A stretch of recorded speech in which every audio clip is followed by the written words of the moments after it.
Jon Rahm, your leader at 15 under par. Tommy Fleetwood in his hair right behind him at 14 under. Notable names to miss the cut. Jordan Spieth's woes continue. You heard from Jim Furyk. He became the oldest man to shoot a 64 at TPC Sawgrass at the Players, 48 years of age. Chris, Rory McIlroy may have been the only Irishman today not wearing green on St. Paddy's Day, but boy was he rolling in the color. $2.25 million to the winner of today's tournament. But now the schedule has the Honda Classic and Bay Hill leading up to the event in Jacksonville, two of the biggest events on tour. A couple Americans, Brandt Snedeker, Ollie Schneiderjan's world number one, Dustin Johnson, rounding out the top half of that leaderboard at -10.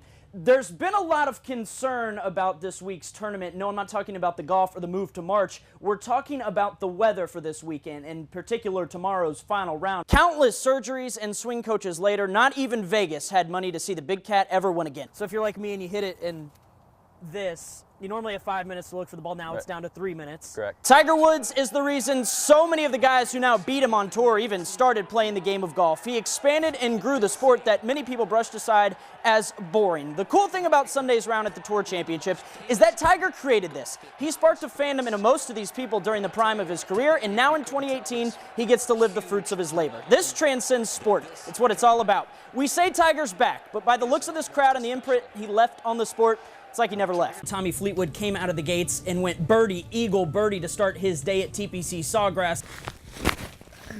Oh, that looks good. Pebble Beach is going to be the home of the United States Open this year. That's this summer. We can only imagine what it would be like to have success at Pebble. Well, someone in Jacksonville has. Bartram Trail grad and UNF golfer Andrew Alligood. Will we have to move it to Monday? We will find out tomorrow, but are the players concerned?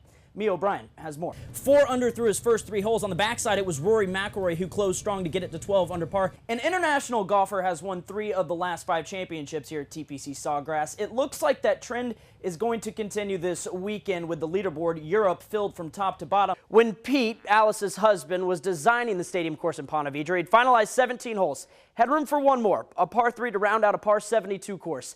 There wasn't much room left to work with. That's when Alice stepped in. Rory has had troubles closing in the last 3 or 4 years. If you remember the Masters last year, if we go back to last week at the Arnold Palmer, he was in the final group and wasn't able to get it done. Where all eyes were on that final pairing in Rory McIlroy. Rightfully so, he's been hot of late. 2019, new year, new me. Also new rules in the game of golf. Guys who have been playing well as of late took advantage of the course. You can put Ian Poulter in that category. A winner on tour just 2 weeks ago in Houston. Came in and raised the greens a little bit. I think that is awesome because now you can see the ocean, and that gives you something you can't really get anywhere else. Charlie Hoffman lit the world on fire, an unconscious 63 yesterday. Scoring conditions on Friday were ripe for the getting. The Loves, Davis, of course, a 5-time winner here. Rory McIlroy and Tommy Fleetwood atop of the leaderboard at 12 under par. But it's not just the players who are here from all over the world, it's the fans as well.